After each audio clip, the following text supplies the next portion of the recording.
Le jeûne intermittent a de nombreux bienfaits sur la santé. Perte de poids, amélioration de la sensibilité à l'insuline, baisse de l'inflammation et bien plus encore. Cependant, beaucoup de personnes ne savent pas ce qui peut casser le jeûne et donc annuler ses bénéfices. Imaginez que vous suivez scrupuleusement votre fenêtre de jeûne, mais qu'un petit détail vous fait tout perdre. Une gorgée de jus de fruits, un café sucré ou même un complément alimentaire. Vous pourriez littéralement compromettre tous vos efforts et ne pas arriver à atteindre vos objectifs santé. Comprendre les éléments qui peuvent casser le jeûne est donc essentiel pour bien appliquer le jeûne intermittent et avoir tous ses bénéfices santé.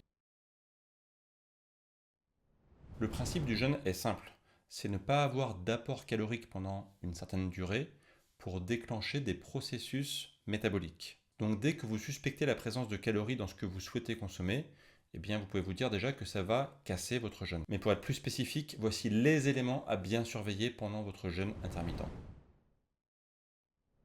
Déjà, en ce qui concerne les aliments solides, il n'y en a aucun qui a 0 calorie.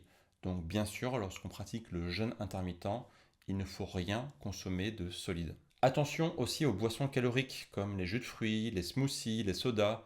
Ils contiennent tous du sucre, des calories, donc ils vont tous casser votre jeûne intermittent. Attention aussi à tout ce qui est sucre et glucides.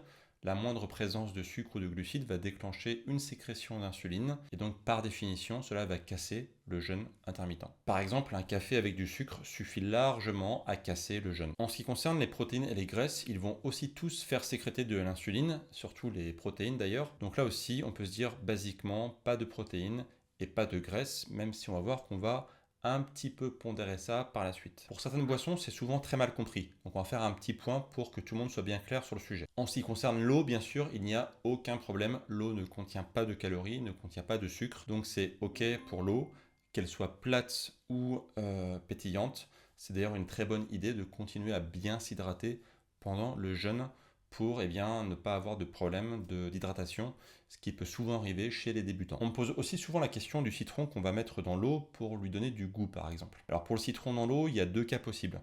Soit vous laissez tremper vos citrons ou vos agrumes en général dans l'eau sans les presser. Dans ces cas-là, c'est OK car vous allez juste diffuser des saveurs. Donc dans ces cas-là, ça ne pose aucun problème et ça ne va pas casser le jeûne intermittent. Par contre, si vous pressez vos agrumes comme les citrons ou les oranges, là c'est autre chose. Vous allez littéralement transférer des calories du fruit vers l'eau et là ce sera en grande quantité donc vous allez consommer des glucides.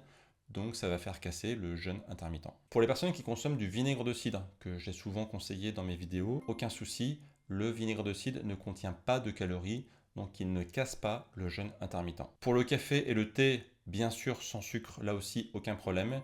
Ils ne cassent pas le jeûne intermittent, vous pouvez les consommer sans aucun problème pendant la période de jeûne. Voyons maintenant le cas particulier du café gras, c'est-à-dire un café avec une cuillère à café d'huile de coco. Donc en théorie, ça va casser le jeûne intermittent car cela contient des graisses et on a vu que les graisses cassent le jeûne intermittent.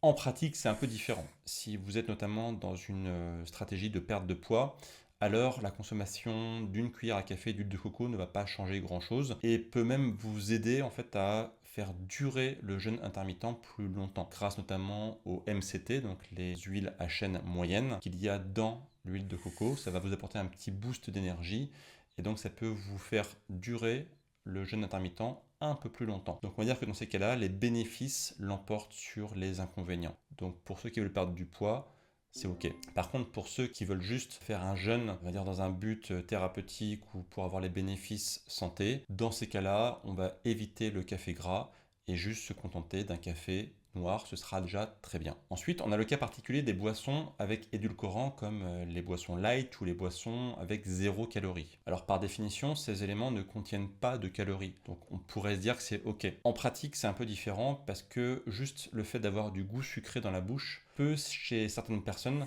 déclencher une réponse insulinique, c'est-à-dire que l'insuline va être déclenchée juste parce que vous sentez le goût sucré sur votre bouche. Dans ces cas-là, c'est problématique parce que ça va casser le jeûne intermittent, vous n'allez pas avoir les bénéfices du jeûne. Donc c'est pour ça que je ne recommande pas de consommer des boissons light pendant le jeûne. Et en plus de ça, ça peut juste faire perdurer l'appétence pour le goût sucré, ce qui en soi n'est pas une bonne chose. Alors comme vous l'avez vu, il y a plein d'erreurs possibles à faire avec le jeûne intermittent. Et si d'ailleurs vous souhaitez démarrer correctement le jeûne intermittent sans faire d'erreur, j'ai un petit livre gratuit qui s'appelle Objectif Fasting qui va vous aider à bien démarrer le jeûne intermittent sans faire toutes les erreurs possibles et imaginables que font habituellement les débutants. Si vous souhaitez recevoir ce petit livre gratuit, je vous mets le lien dans le premier lien juste ci-dessous, dans la description de la vidéo, et aussi dans le premier commentaire épinglé juste ci-dessous. Alors ensuite, on a le cas des compléments alimentaires. De nombreux compléments alimentaires peuvent casser le jeûne intermittent, même si a priori, ils ne sont pas caloriques. Voilà pourquoi dans le doute, je recommande toujours de prendre les compléments alimentaires avec les repas. Et cela permet aussi d'éviter d'agresser le système digestif avec des pilules qui sont souvent très concentrées. Donc le fait de les prendre à jeun, c'est pas forcément une très bonne idée. C'est mieux de les mélanger à un repas complet. Vous aurez glucides, protéines, lipides. Pour beaucoup d'éléments, c'est mieux d'être, on va dire, entouré d'un repas pour que ce soit mieux assimilé. Je ne sais pas si vous avez vu cette étude récemment sortie par la American Heart Society qui a déclaré que le jeûne intermittent 16-8 augmentait le risque de décès par maladie cardiovasculaire de 91%. Oui, 91%, c'est juste énorme. J'ai fait une vidéo complète pour analyser cette étude. Spoiler, elle n'est pas terrible, mais j'explique tout ça en détail dans cette vidéo qui est juste à côté de moi. Je vous invite à cliquer pour voir comment je débunk en détail cette étude. Et moi, je vous retrouve très bientôt pour de prochaines vidéos. Et d'ici là, bien sûr, prenez soin de vous. Ciao, ciao!